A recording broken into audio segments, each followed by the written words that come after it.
আসসালামু আলাইকুম। প্রিয় দর্শক, অন্য মঞ্চের আলোচনায় আপনাদের সকলকে আমন্ত্রণ জানাচ্ছি। তারেক রহমান তো আর নামতে পারছেন না, আর মনে মনে গালাগাল করছেন খলিলুর রহমানকে। হারামজাদা, তুই গেলি কই? তুই কি গেলি কেন? আমার কে নামাবে? এখন যাকে তিনি গালাগাল করছেন তিনিও তো গলা জলে ফেসে আছেন। ডাঙায় উঠলে বাঘ আর জলের মধ্যে কুমির আনাগোনা করছে।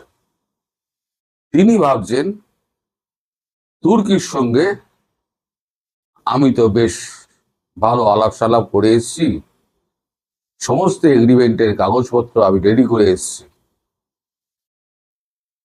এইবার তো 29 তারিখ যাচ্ছেন সার্জিও গোর। এখন বাঁশঝাড় থেকে সার্জিও গোর তো টেনে নেওয়াবেন। আমি কল্পনা করছি সে এক রক্তারক্তি কাণ্ড হবে ওখানে।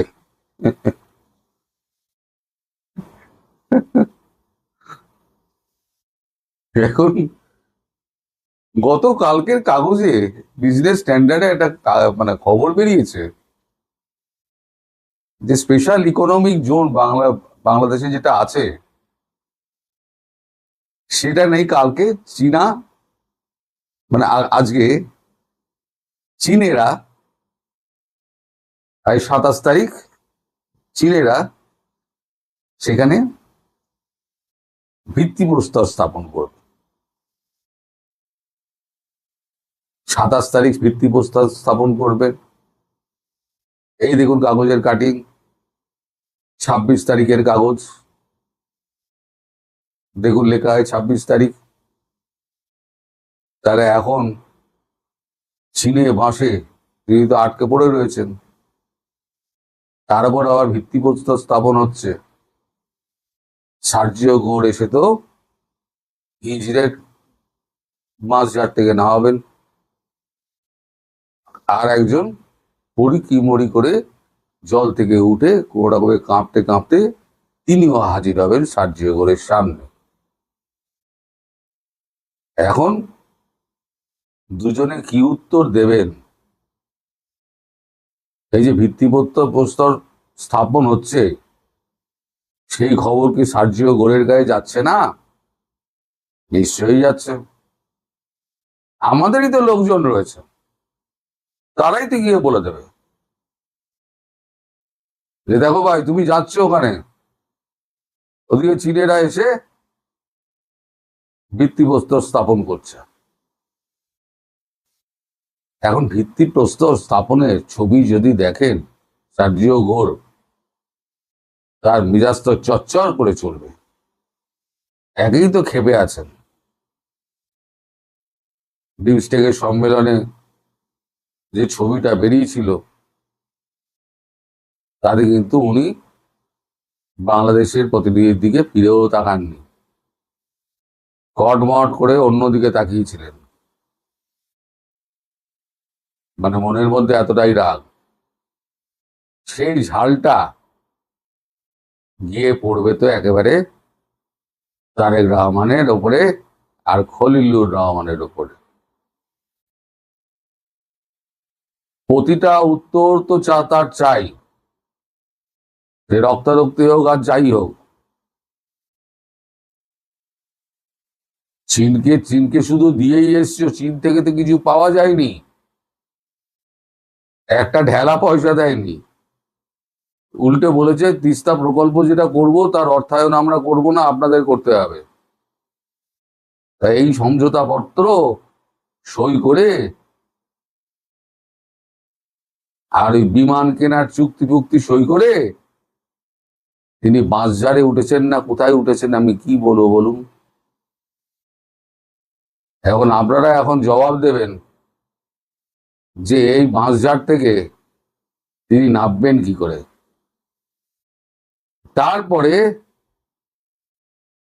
মানে আজকে সকালে খবর পেলাম ট্রাম্পের সঙ্গে নাকি তার বাংলাদেশ যাওয়ার আগে কথা হয়েছে। ট্রাম্পের তিনি সহযোগী, এবং ট্রাম্পের সঙ্গে সরাসরি যদি কারোর ফোনে কথা বলতে হয়, কিয়দংশের মানুষ রয়েছে মার্কিন যুক্তরাষ্ট্রে, তাদের মধ্যে সার্জিও গোর একজন।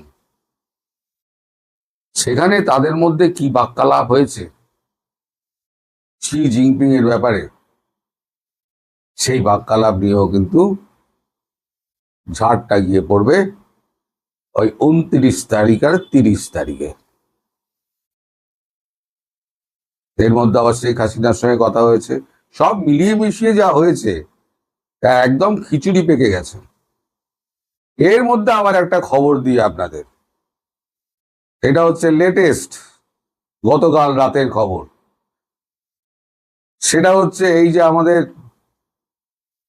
যে ব্রিক্সের সম্মেলন আছে না, সেপ্টেম্বরের 12 এবং 13, সেখানে বাংলাদেশকে ডাকার কথা হয়েছিল। যেহেতু ভারত হোস্ট কান্ট্রি, বাংলাদেশকে ডাকা হয়। তাই এবারে যেহেতু বাংলাদেশের মসনদে এখন তারেক রহমান বসে আছেন, তাই প্রথা মাফিক তাকে ডাকা হয়েছিল। এখন বর্তমান পরিস্থিতিতে আমাদের এই সাউথ আফ্রিকা ডেকে বসেছে, বলছে না, বাংলাদেশকে ডাকা যাবে না। আমরা শেখ হাসিনাকে দেখে আমরা ওনাকে বিশেষ অতিথি সম্মান আমরা দিয়েছিলাম। তারেক রহমানকে তো আমরা চিনি না, তিনি যেভাবে নির্বাচিত হয়েছেন সেটা তো অবৈধ। তাহলে অবৈধ প্রধানমন্ত্রীকে ডাকা হবে কেন? এখন ফেসে গেছেন এখানে আমাদের মোদিজি। মানে একজন যদি ভেটো দিয়ে দেয়, ব্রিক্সে এই যে 5টা দেশ আছে তাদের মধ্যে প্রত্যেকে একটা করে ভেটো দেওয়ার ক্ষমতা আছে। তাই এর মধ্যে যদি ভেটো দিয়ে দেয়, তাহলে পরে হয়তো ব্রিক্স সম্মেলনেও আসা হবে না, ভারতের প্রধানমন্ত্রীর সঙ্গে হ্যান্ডশেক করারও সুযোগ হবে না। মানে যাকে বলে না একেবারে দয়ে মুজে গেছেন। বিপদ যখন আসে না দর্শক, তখন চারদিক দিয়ে ঘিরে আসে। নইলে এখনই বা সাউথ আফ্রিকা বাগড়াটা দেবে কেন বলুন? এখন মোদিজি বলছেন আমি তো বলে দিয়েছি আমার তারা সম্মানের ব্যাপার আছে, সেটা নিয়ে এখন বাদানুবাদ চলবে নাকি কূটনীতিক কথাবার্তা চলবে তা আমি জানি না। এখন এই দায়িত্বটা জয়শঙ্করজির কাঁধে চাপিয়ে দেওয়া হয়েছে। তিনি ম্যানিলা থেকে ফেরা মাত্র তার ঘাড়ে চাপিয়ে দেওয়া হয়েছে, এখন তিনি ম্যানেজ করবেন পুরো বিষয়টা। তবে বাংলাদেশের সঙ্গে বোধহয় এবার ব্রিক্সের মোলাকাত হচ্ছে না বাংলাদেশের প্রধানমন্ত্রীর সঙ্গে। অর্থাৎ নরেন্দ্র মোদীর সঙ্গে মৃদুতম একটা সাক্ষাতের যে সুযোগ ছিল, সেটাও বোধহয় হাতছাড়া হচ্ছে। তার মধ্যে এখানে তাল টুকছেন আবার শেখ হাসিনা। তিনি বলছেন আমি সেপ্টেম্বরেই ফিরে যাব। আর সেপ্টেম্বরের 12-13-তে যদি উনি এতে থাকেন, ব্রিক্সের সম্মেলনে থাকেন, মানে উভয় দিকে বিপদ। তখন যদি শেখ হাসিনা ঢুকে পড়েন, সেখানেও তো একটা চিন্তা। নাহলে শেখ হাসিনা সেপ্টেম্বর বললেন কেন? তার কাছে নিশ্চয়ই খবর আছে সেপ্টেম্বরে 12-13 তারিখে ব্রিক্সের সম্মেলন, তিনি জানেন না? এত বছর ধরে অ্যাটেন্ড করে আসছেন, কিন্তু জানেন সব। প্ল্যানের মধ্যে কি আছে আমি জানি না, কিন্তু সেপ্টেম্বর মাসটাই উনি বাঁচলেন কেন যখন ব্রিক্সের সম্মেলন আছে? তাহলে একদিকে শি জিনপিং, একদিকে হচ্ছে সার্জিও গোর, অন্যদিকে হচ্ছে শেখ হাসিনা, এবং বহির্দেশীয় চাপ, সব মিলে একবারে মাছের ঘন্ট হয়ে গেছে মশাই। এই চিপা থেকে তারেক রহমান কি করে বেরোবে, এখন তাকে বিনিদ্র রজনী কাটাতে হবে যে আমি কি করে এখান থেকে বার হব। আর আপনাদের জন্য কোনো বুদ্ধি বুদ্ধি বেরোয়, আপনাদের তো অনেক বুদ্ধি বুদ্ধি আছে, পারলে একটু আপনাদের প্রধানমন্ত্রীকে একটু বুদ্ধি দিয়ে দেবেন, 4 আনা 6 আনার বুদ্ধি দিয়ে দেবেন, তাহলেই হয়ে যাবে। তসলিমা নাসরিন অরুন্ধতী রায়ের মতো যদি আপোষ করত, তসলিমা নাসরিন যদি অরুন্ধতী রায়ের মতো জেহাদিদের সাথে আপোষ করত, তসলিমা নাসরিন যদি অরুন্ধতী রায়ের মতো নিজের দেশের সাথে গাদ্দারি করত, অরুন্ধতী রায়ের মতো যদি তসলিমা নাসরিন মুসলিম মৌলবাদীদের সাথে আপোষ করত, তবে তিনি বাংলাদেশে শুধু থাকতেনই না, বাংলাদেশে তিনি এতদিন সরকারের মন্ত্রী থাকতেন অথবা সরকারের উপদেষ্টা থাকতেন এবং চরম ও পরম পূজনীয় থাকতেন মুসলিম মৌলবাদীদের দ্বারাই। তিনি যদি আওয়ামী লীগ, শেখ হাসিনা, বঙ্গবন্ধু জয় বাংলা এবং বাংলাদেশের মুক্তিযুদ্ধ নিয়ে বিতর্কিত বক্তব্য দিতেন বদরুদ্দিন ওমর অথবা ফ্রড মাজহারের মতো অথবা চিঙ্কুবামদের মতো তিনি ভারতকে গালি দিতেন, মুক্তিযুদ্ধকে বিতর্কিত করতেন, তাহলেই তিনি বাংলাদেশের সরকারের এই বিএনপি জামাত সরকারের উপদেষ্টা থাকতেন। প্রিয় দর্শক, এগুলো কেন বললাম? সেদিকে যাচ্ছে। আমাদেরই বলতে মানে বাংলাদেশের মুক্ত চিন্তার জগতে বা মুক্ত চিন্তার আন্দোলনে সারথি বলতে পারেন জান্নাতুন নাইম প্রীতি, তার পক্ষে আমরা লিখেছি, তার পক্ষে কখনো বলেছি, তিনিও আমাদের পক্ষে, আমাদের মানে আমরা যারা বাংলাদেশের প্রগতিশীল মানুষ। হঠাৎ করে তিনি তসলিমা নাসরিনের বিরুদ্ধে লিখেছেন। যে কেউ যে কোনো মানুষের বিরুদ্ধে লিখতে পারে, সমালোচনা করতে পারে, এমনকি পৃথিবীতে আমি বিশ্বাস করি কেউ সমালোচনার ঊর্ধ্বে নয়। নান ইজ অ্যাবভ ক্রিটিসিজম। কেউ না, আসমানের উপরে জমিনের নিচে যেই সাকাতেই হোক, কেউই সমালোচনার ঊর্ধ্বে নয়। আপনি তসলিমা নাসরিনের 1000 বার সমালোচনা করেন, আমার কোনো সমস্যা নেই। আমাকে নিয়ে সমালোচনা করেন, কোনো সমস্যা নেই। আমরা সমালোচনাতে আপত্তি করি না। কিন্তু যখন আপনি তুলনা করবেন, মিথ্যা বিভ্রান্তি ছড়াবেন, নিজেকে হাইলাইট করার জন্য, নিজের বায়াস্ট হয়ে অথবা কারো প্রপাগান্ডা ছড়ানোর জন্য কারো পক্ষে আপনি কতক্ষণ আপনার সমালোচনা করতে হবে। এই জান্নাতুন নাইম প্রীতি একটা পোস্ট দিয়েছে গতকাল, একদিন হয়ে গেছে। ওইখানে আবার যারা তসলিমা নাসরিনের পক্ষে, তারা ওইখানে গিয়ে দেখলাম কেউ কেউ লাইক দিয়েছে, লাভ চিহ্ন দিয়েছে, তারা সবগুলো জাসদীয় চিঙ্কুবাম। একসাথে তসলিমা নাসরিনের পক্ষে লিখে তারা নজর কাটতেছে। আবার এই জান্নাতুন নাইম প্রীতি তসলিমা নাসরিনের কঠোর এবং মিথ্যা সমালোচনা করেছে। কঠোর সমালোচনা, তার সাহিত্যের সমালোচনা করেন, তার বক্তব্যের সমালোচনা করেন, কিন্তু যখন সেটা আপনি বায়াস, তখন দাল মেকোস কালা। চিঙ্কুবাম দেখলাম কয়েকজন লাইক দিয়েছে সেখানে, সমস্যা নাই যার যার ব্যক্তি। তাহলে আমাদের তো তারা তাদের মত প্রকাশ করছে, আমরা এবার একটু আমাদের মত প্রকাশ করি। তার আগে বলি কেন তসলিমা নাসরিন সম্পর্কে কি বলেছে। আগে জান্নাতুন নাইম প্রীতি সে নিজেই বলেছে, আমি বলি নাই, তিনি নিজেই বলেছিলেন এবং তার সম্পর্কে অভিযোগ আছে তিনি তার শরীরকে বিকিয়ে দিয়ে তিনি লাইমলাইটে আসতে চেয়েছেন বা এসেছেন। এটা কখনো কখনো তিনি নিজেও বলেছেন। তাকে নিয়ে যখন মানে তিনি মিটু আন্দোলনের বোধহয় একটা কিছু করেছেন, ওইখানে আমি তাকে সমর্থন দিয়েছিলাম, কোনো সন্দেহ নাই কোনো নারীর প্রতি। এমনকি যে প্রকাশকের বিরুদ্ধে তিনি গিয়ে, সে প্রকাশকদের সাথে আমাদের সম্পর্ক ভালো। তারপরে জান্নাতুন নাইমের সাথে সম্পর্ক ভালো মন্দ নেই আমাদের কোনোটাই, কিন্তু তার নির্যাতনের পক্ষে আমরা বক্তব্য দিয়েছি। বরং সেই পাঠক সমাবেশের যারা কর্ণধার, তাদের তীব্র সমালোচনা করেছি জান্নাতুন নাইমের পক্ষে। যদিও জান্নাতুন নাইম নিজেই বলেছে তিনি শরীর বিকিয়ে দিয়ে তিনি তার সুবিধা, তিনি তার বিভিন্ন সুযোগ নেওয়ার চেষ্টা করেছেন, তিনিও বলেছেন। তার অনেক সমালোচক তা বলেছে। এটা আমার তাদের ব্যক্তিগত ব্যাপার। একটা ম্যাচিউরড মানুষ যদি কেউ কি করলো ব্যক্তিগত জীবনে তাদের যৌন সম্পর্কে, এটা নিয়ে আমার কোনো হেডেক নেই।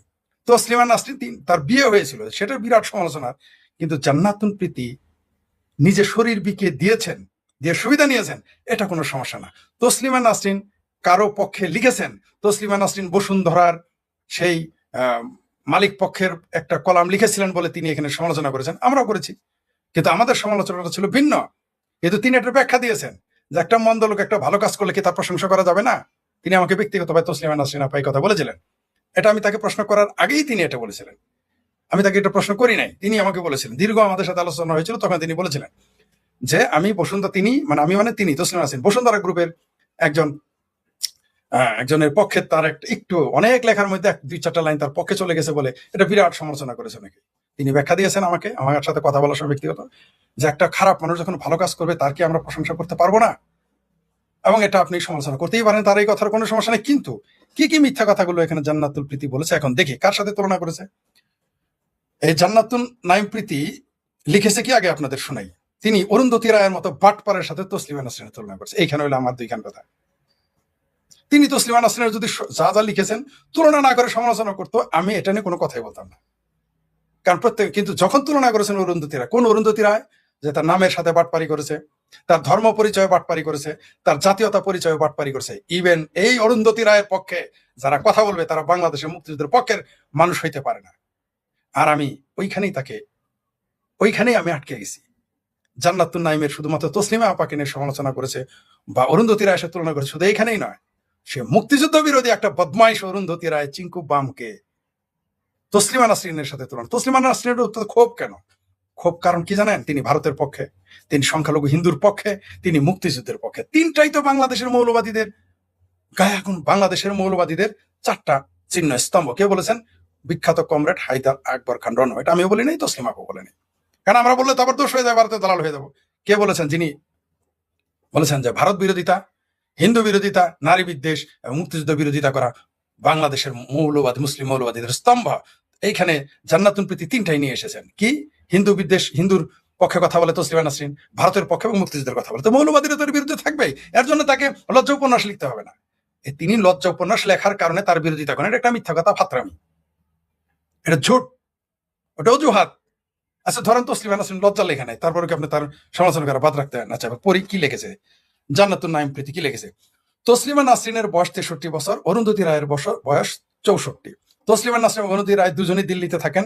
তসলিমা নাসরিন চলে যেতে বাধ্য হয়েছে নিজের দেশের মৌলবাদী অত্যাচারে, কিন্তু দিন শেষে হিন্দুত্ব মৌলবাদীদের কোলে তিনি কেন বসেছেন সে এক রহস্য। আমি নিশ্চিত জান্নাতুন নাইমকে কেউ একটা বলেছে এটা লিখতে। আপনি নিশ্চিত থাকেন জান্নাতুন নাইম এই কথা লেখার মানুষ না, এটা তাকে দিয়ে বলানো হয়েছে। যেহেতু এখন কলকাতায় তিনি যাচ্ছেন, কলকাতায় এই মুহূর্তে জান্নাতুন নাইম দুই কারণে বলেছে। একটা হলো বায়াস্ট হয়েছে, তাকে কেউ কোনো শর্ত সাপেক্ষে এটা বলতে বলেছে সুবিধা নেওয়ার জন্য, কারণ তিনি সুবিধার জন্য শরীর দিয়ে বিলিয়ে দিতে রাজি বা করেছেন, এটা তার লেখাতেই আছে। তার সঙ্গীরাই আমাদের বলেছে, তার সমালোচকরাও আমাদের সমালোচকের কথা বা তার সঙ্গীরাও বলেছে আমাদের। সত্য মিথ্যাটা তাদের ব্যাপার, ও প্রীতি নিজেও বলেছেন। যাই হোক, তো তসলিমা নাসরিন যেহেতু আসছেন, এখন এই মুহূর্তে আলোচনা করলে সমালোচনা করলে সেও লাইমলাইটে আসবে, এই কারণে তিনি আর বায়াস্ট কারণে কারোর জন্য। এবং এইখানে যারা এই মুহূর্তে তসলিমা নাসরিনের বিরুদ্ধে অভিযোগ করেছে তিনি হিন্দু মৌলবাদীদের কোলে উঠেছেন, এটা বলাইছে কারা জানেন? চিঙ্কু মামেরা আর তার তসলিমা আপান কিছু শুভাকাঙ্ক্ষী, যারা ছোপা ওয়াজ দুরুস্তম, যারা 2-4 জন তার সাথে কথাও বলে নিয়মিত, তাদেরও এখানে জড়িত আছে, নিশ্চিত, আমি নিশ্চিত। যাই হোক, তসলিমা নাসরিন চলে যেতে বা কিন্তু হিন্দুত্ববাদীদের কোলে বসেছেন সে এক রহস্য, এটা রহস্য হয়ে গেছে। কিন্তু বাংলাদেশের বামেরা, ভারতের বামেরা যখন জঙ্গিদের কোলে বসে, মুসলিম মৌলবাদীদের কোলে বসে, ওইটা রহস্য না। ফ্রড মাজার যখন জামাতি জঙ্গিদের কোলে বসে, ওইটা রহস্য না। আনু মোহাম্মদ, তারপর ফরিদ আক্তার, আরো এই সমস্ত যারা রেজওয়ানা, এরা যখন মুসলিম জঙ্গিদের কোলে বসে, পেয়ারা পাকিস্তানের কোলে বসে, এটাও রহস্যজনক না। যাই হোক, তারপর কি বলেছে? কাশ্মীর আর মোদীর হিন্দুত্ব নিয়ে কথা বলায় অরুন্ধতী রায় মার খেলেন, হ্যাঁ রাস্তায় নামলেন, কিন্তু তসলিমা নাসরিন মানবতাবাদ অরুন্ধতী রায়ের কাছে পুরে গেল নেবার। এখানে জান্নাতুন নাইম ঠাড়া ভরা মিথ্যা কথা বলেছে, ঠাড়া ভরা। এই অরুন্ধতী রায় সে ব্যক্তি জীবনে কি একটু পরে আসতেছি, সে মুসলিম মৌলবাদীদের পক্ষে এবং টুকরো গ্যাংয়ের পক্ষে, সে ভারতের স্বাধীনতা বিরোধীদের সঙ্গী। শুধু তা হলেও আমাদের আপত্তি ছিল, ভারতের সে নাগরিক, সে ভারত টুকরো গ্যাংয়ের পক্ষে থাকলো না আসলো আমার কিছু যায় আসে না, আমি বলবো। কিন্তু এই অরুন্ধতী রায়, এই বদমাইশ মহিলা, এই বাটপার মহিলা, এই মিথ্যুক মহিলা, এই অরুন্ধতী রায় বলেছে পাকিস্তান বাহিনী নাকি বাংলাদেশ অত্যাচার করে নাই। জান্নাতুন প্রীতি, আপনি কি সেটা জানেন নাকি জেনে সেটা এড়িয়ে গেলেন? তসলিমা নাসরিন এইখানে কিন্তু আলাদা, তিনি মুক্তিযুদ্ধের বিরোধীদের কখনো ছাড় দেন না। আপনি কি বলতেছেন? কার সাথে কি তুলনা করেন? যে অরুন্ধতীরা নিজের দেশের সাথে গাদ্দারি করে, যে অরুন্ধতীরা ৭১ মুক্তিযুদ্ধের হানাদার বাহিনীর পক্ষে, তার সাথে আপনি তসলিমা নাসরিনের তুলনা করলেন। আপনি কিন্তু ধরা খেয়ে গেছেন। আপনাকে যেটা কেউ বলেছে, আপনাকে যে বায়াস্ট, আপনাকে যে হায়ার করেছে কথা বলার জন্য, আমরা একটু বুঝি। যাই হোক, সেটা পরের প্রসঙ্গ, ওটা তার ব্যাপার, হায়ারে কেউ আসলে যেতেই পারে, কিন্তু মিথ্যা কথা বললেন না।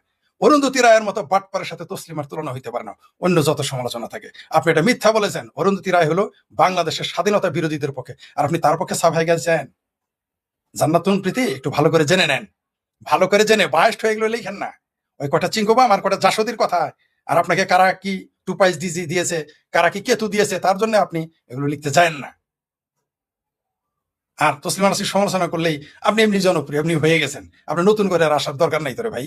যাই হোক, সেটা আসি। তারপর বললেন হিন্দু কিন্তু তসলিমা নাসরিনের মানবতা ওনাদের কাছে ফুরিয়ে গেল, কখনোই ফুরিয়ে যায় নাই। বরং অরুন্ধতী রায়ের মানবতাবাদ একটা ফাত্রামি, একটা ভণ্ডামি, মিথ্যুক। সে বেলুচিস্তানের মুসলমানদের পক্ষে কোনোদিনই দাঁড়ায় নাই। পিওকেতে 2 মাস যাবত ইন্টারনেট বন্ধ, অরুন্ধতী রায় কথা বলে না। পিওকেতে সেই কাশ্মীরেরই মুসলমান, তারা পিওকেতে, পাকিস্তান অকুপাইড কাশ্মীর, সেখানে 200 মুসলমান মেরে ফেলেছে। অরুন্ধতী রায়ের মানবতা জাগে না, এই জান্নাতুন প্রীতিরা সেটা জানে না। জান্নাতুন প্রীতির যারা পৃষ্ঠপোষক তারাও এটা নিয়ে কথা বলে না। একমাত্র শেখ ফরিদ, যে বাংলাদেশের একমাত্র লোক যে বেলুচিস্তানের পক্ষে, আগেও স্পষ্ট পক্ষে ছিল, এখন আছে, ভবিষ্যতে থাকবে, তাদের মানবাধিকার নিয়ে আজ পর্যন্ত কোনো বাম, কোনো মানবতাবাদী, চিঙ্কু বাম, মিঙ্কু বাম, কলকাতার বাম, দিল্লির বাম, বাংলার বাম, ঢাকার বাম, কেউ কথা বলে নাই। বুঝেছেন? তাই কার সাথে কি তুলনা করেন? অরুন্ধতী রায় এনজিওর টাকা যেখানে দেওয়া হয়, যাকে যার কথা বলতে হবে তার কথাই বলে। জি আচ্ছা, যাই হোক, কি আশ্চর্য, একটি দেশের মাইনরিটি অন্য দেশের মেজরিটি কোলে চড়ে, সেটার উদাহরণ তসলিমা নাসরিন ক্রিয়েট করেননি। এটা তার বক্তব্য, কি বলছে নিজেই বুঝছে কিনা আমি জানি না। অথচ তসলিমা নাসরিন পাচ্ছেন কাশ্মীরের পাশে দাঁড়াতে। আচ্ছা, অরুন্ধতী রায় কেন বেলুচিস্তানের পাশে দাঁড়ালো না? আর কাশ্মীরের জঙ্গিদের পাশে কেন দাঁড়াবে? তসলিমা নাসরিন কাশ্মীরের জঙ্গিদের পাশে কেন দাঁড়াবে? প্রীতি, আপনি বলেন তো এটা আমাকে, কেন দাঁড়াবে জঙ্গিদের পক্ষে?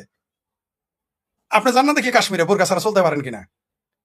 আপনি জান না আফগানিস্তানে থাকতে পারেন কিনা? জঙ্গিদের পাশে কেন তসলিমা নাসরিন থাকবে? কেন কাশ্মীরের জঙ্গিদের পাশে থাকবে? এটা আমাদের সৌভাগ্য যে তসলিমা নাসরিন কাশ্মীরের জঙ্গিদের পক্ষে নাই, সিংকুবামদের পক্ষে নাই। নইলে আরেকটা বড় অরুন্ধতী রায় হয়ে যাইতো তসলিমা নাসরিন, তখন আমাদের এই ভারত উপমহাদেশ আরো বিপদে পড়তো।